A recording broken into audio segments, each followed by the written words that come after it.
Are you feeling lonely, like no one's there for you? Or do you love having time only for yourself? And that makes you feel weird sometimes, but you only admit it to yourself. What if I told you that this might mean you're actually more stoic than you think? Let's dive into why having no friends could be a sign of stoic wisdom. Picture this. Marcus Aurelius, the OG Stoic philosopher, dropping wisdom bombs on how to handle life's ups and downs. One of those big topics, friendship, or sometimes the lack of it. But why should we care about what Marcus Aurelius said centuries ago? Because his ideas still pack a punch today. We're all dealing with stress, pressure, and sometimes feeling lonely or disconnected. Stoicism gives us real tools to tackle those feelings head-on. So, buckle up, because we're about to dive into why having no friends might just make you more of a stoic than you think. Understanding true friendship. Let's talk about true friendship. You know, the real deal, not just those superficial connections we sometimes settle for.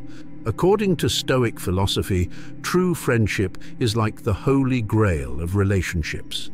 It's not about just hanging out or having fun. It's about something deeper, something soulful.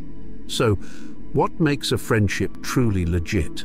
Well, according to the Stoics, it's all about virtue. I know, sounds kind of fancy, right? But stick with me here.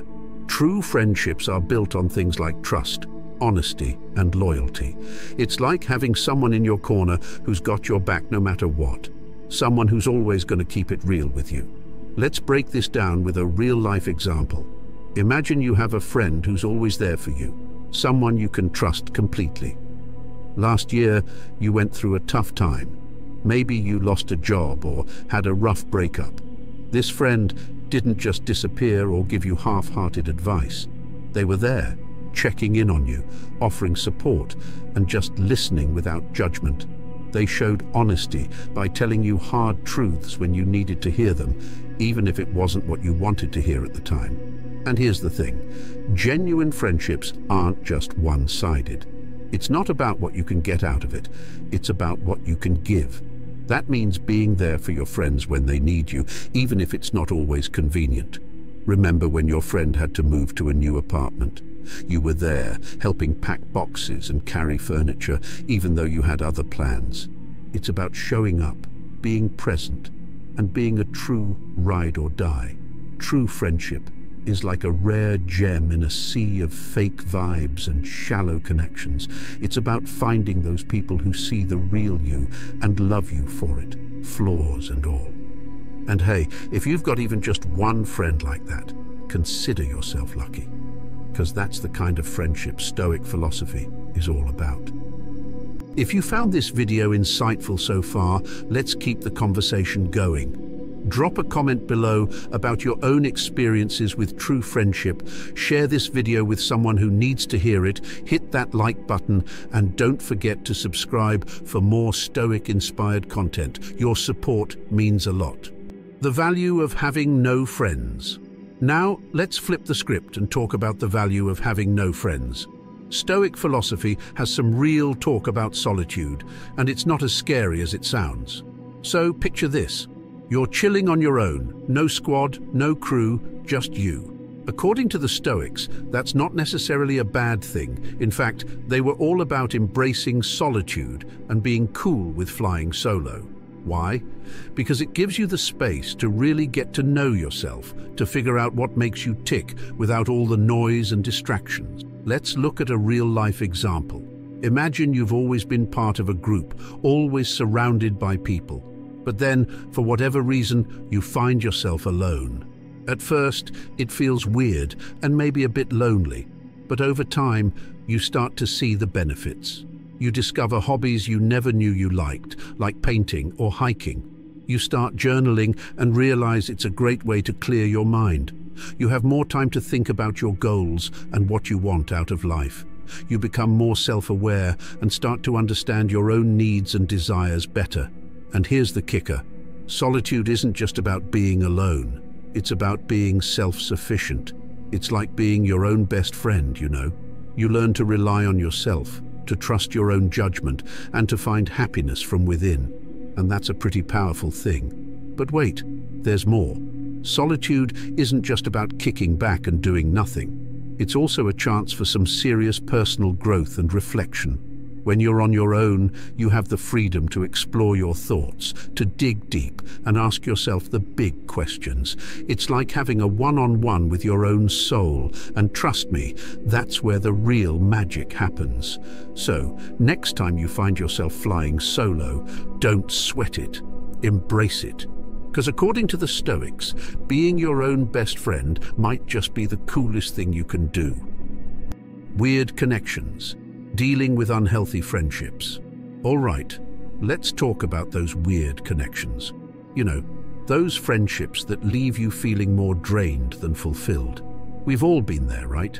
Whether it's that friend who's always bringing drama or that buddy who's constantly putting you down, unhealthy friendships can seriously mess with your vibe. Stoic philosophy has got our backs when it comes to dealing with these toxic relationships. So, picture this. You're stuck in this weird friendship that's just not serving you anymore. Maybe it's bringing you down or holding you back from being your best self. Whatever the case, Stoicism offers some real strategies for recognizing and ending these toxic connections. Imagine you have a friend who constantly criticizes your choices and makes you feel small. Every time you hang out with them, you leave feeling drained and doubting yourself. A key Stoic principle here is self-awareness. Take a step back and objectively look at how this friendship affects you. Are you growing and flourishing, or are you shrinking and losing confidence? Once you recognize the negative impact, it's time to set some boundaries. Have a calm and honest conversation with your friend. Let them know how their behavior affects you. For example, you might say, "I value our friendship, but I need to set some boundaries. When you criticize my choices, it really brings me down. I need to surround myself with positivity and support." If the friend respects your boundaries and makes an effort to change, great. If not, it might be time to distance yourself. This isn't about being mean or cold. It's about prioritizing your well-being and personal growth. Remember, as Stoics, we focus on what we can control, our actions and responses. You can't control how your friend behaves, but you can control how you choose to react and whom you allow in your inner circle. Setting boundaries is an act of self-respect and a crucial step in maintaining your inner peace. So be self-aware, set those boundaries, and don't be afraid to let go of relationships that no longer serve you. Your well-being comes first. Loneliness and Stoicism. Coping strategies. Let's talk about loneliness. Because let's be real, we've all been there at some point, right? Whether it's feeling like you're the only one without plans on a Friday night, or scrolling through social media and seeing everyone else living their best lives, loneliness can hit hard. But here's the thing. Stoicism has some real wisdom when it comes to coping with those lonely vibes. Instead of wallowing in self-pity or seeking validation from others, Stoicism teaches us to find contentment within ourselves. Happiness isn't something we find in other people or things.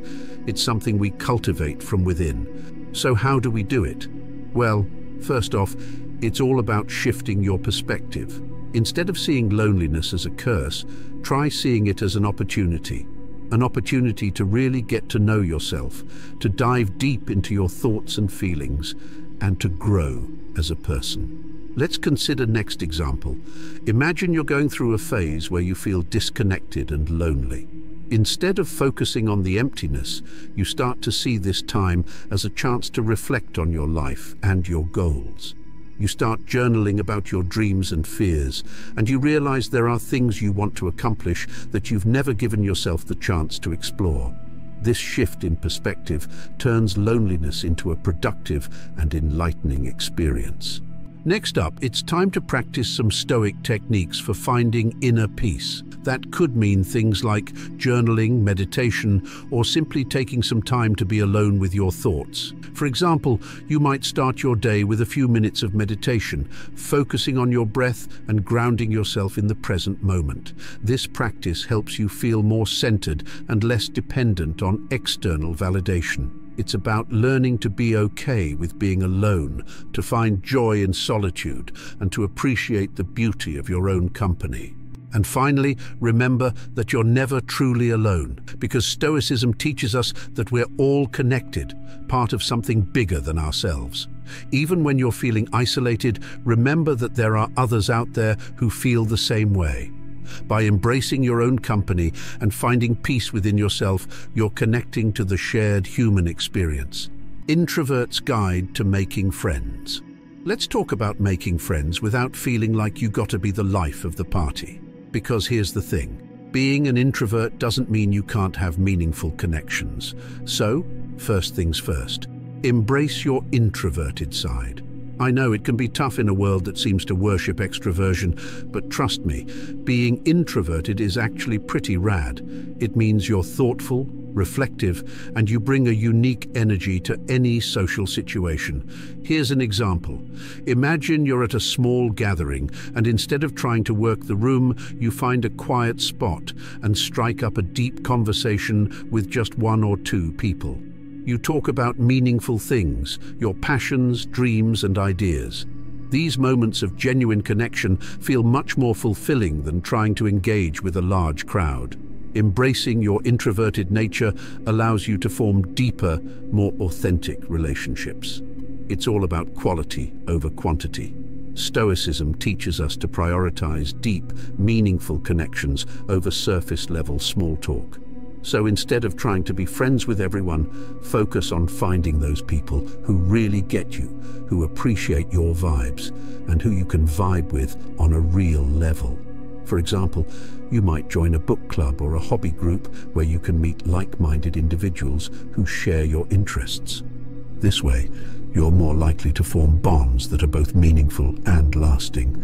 And if the thought of socializing still makes you break out in a cold sweat, that's totally okay.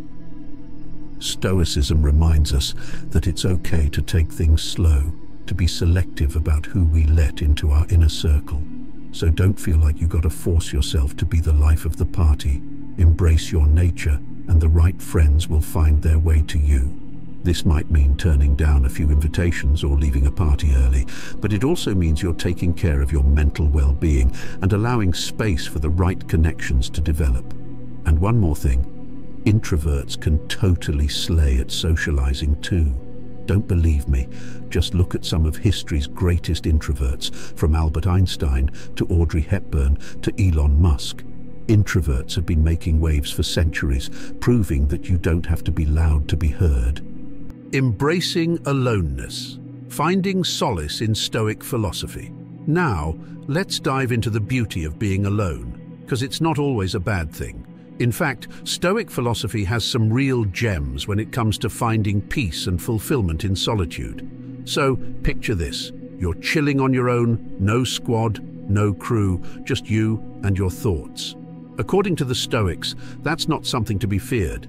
It's something to be embraced, because being alone doesn't mean you're lonely. In fact, it can be a chance to really connect with yourself, to tune into your inner voice and figure out what makes you tick. And guess what? Stoic principles are all about finding contentment within yourself, even when you're flying solo.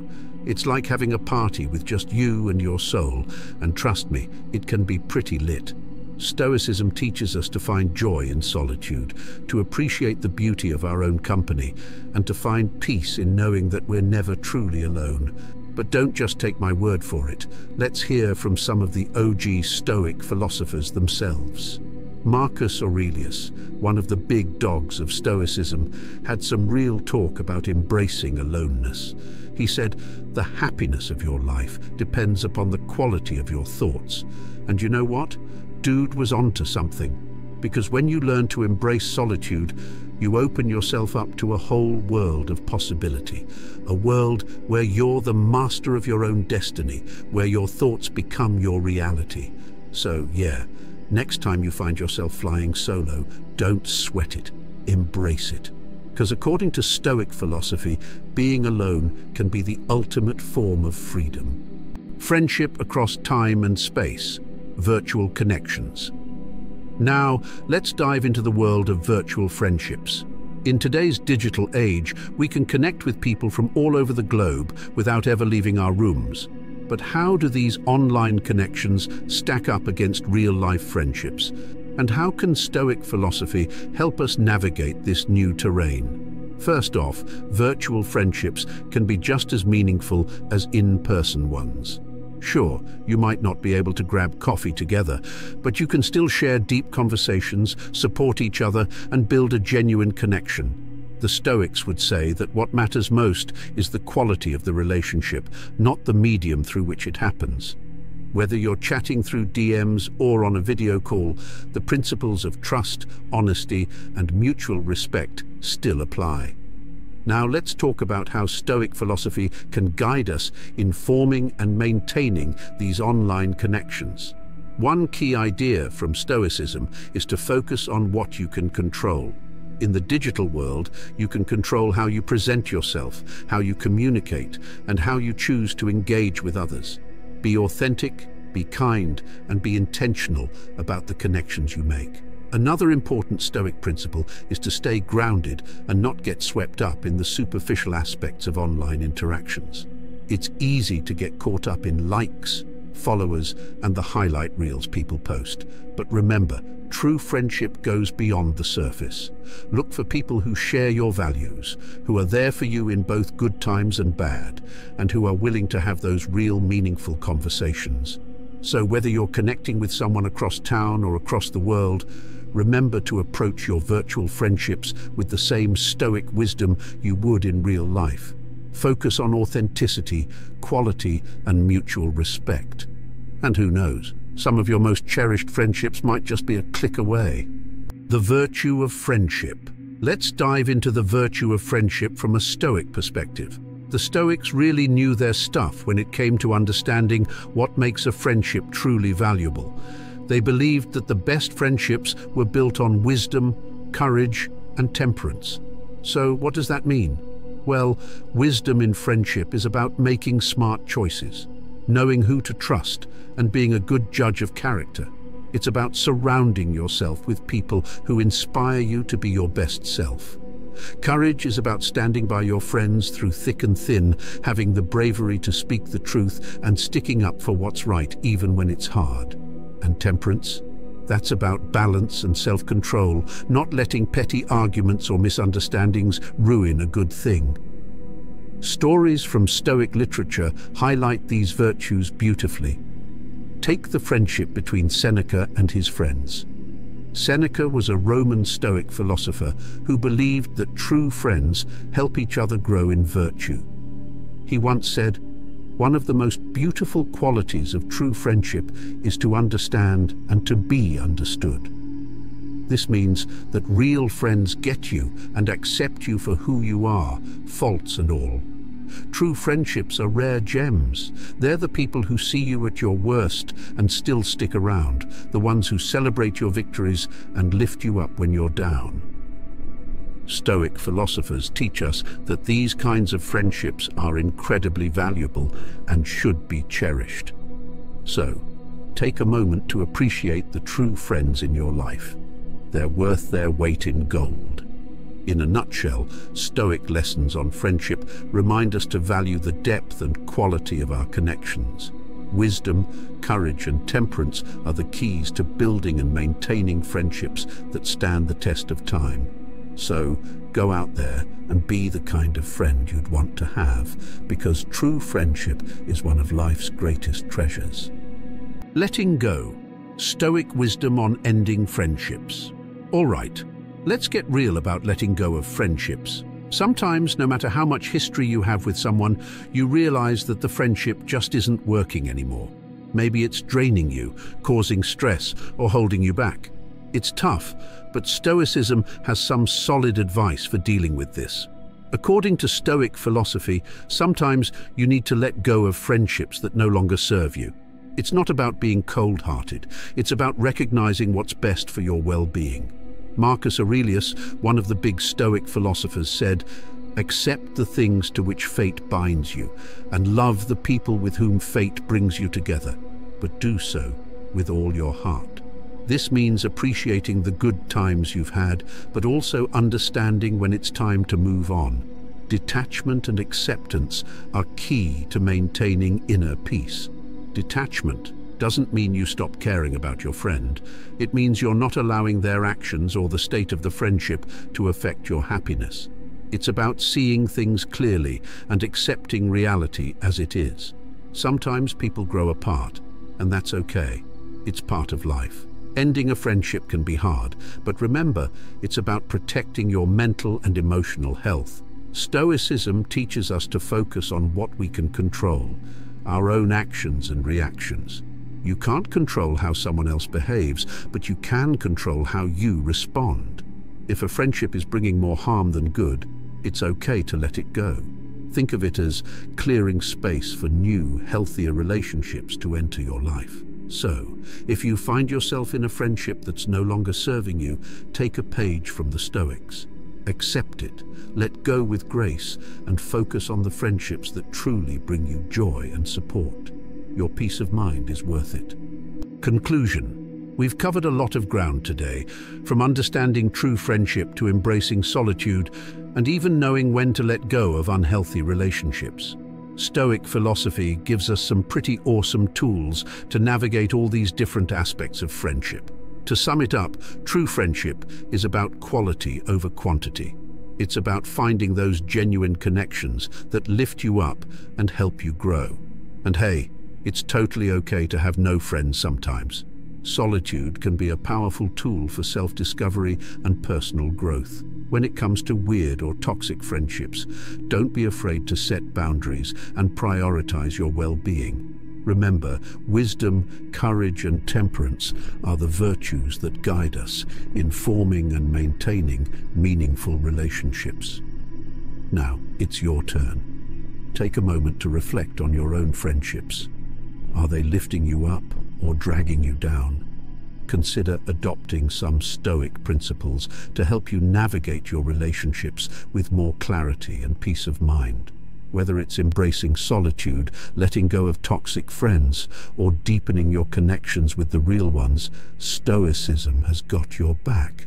If you found this video helpful, don't forget to like, share, and subscribe for more Stoic-inspired content. Let's keep this conversation going and continue to grow together on this journey of self-improvement and meaningful connections. Thanks for watching, and I'll see you in the next one.